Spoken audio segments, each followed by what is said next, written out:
Сәлем достар, сіздерге осындай әдемі бомбонерка жасайтын боламыз. Ол үшін менімен соңына дейін бірге болыңыз. Осындай А4 форматында бірінші принтерден шығарып қырқып аламыз. Жақсылап бұрыш-бұрышына дейін сәндеп, әдемілеп қырқатын боламыз. Сосын қайшымыз үлкенірек болғаны негізі дұрыс болады.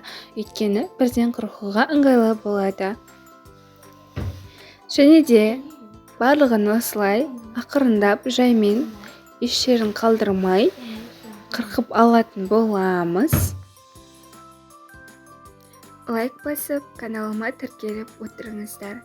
Яғни сіздерге дәл осындай дайын шаблондарды менің каналымнан ала аласыздар. Дәл осылай қиып алғаннан соң екіншісін дәл осылай қайталап қиып шығатын боламыз.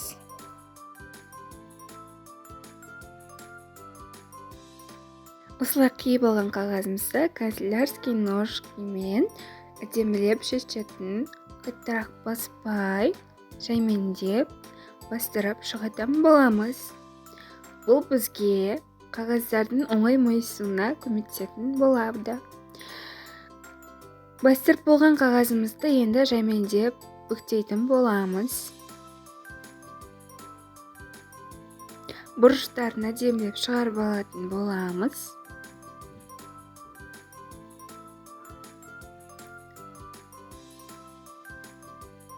Болғаннан кейін жаңаға екінші қағазды дәл солай қайталап бастырып шығатын боламыз.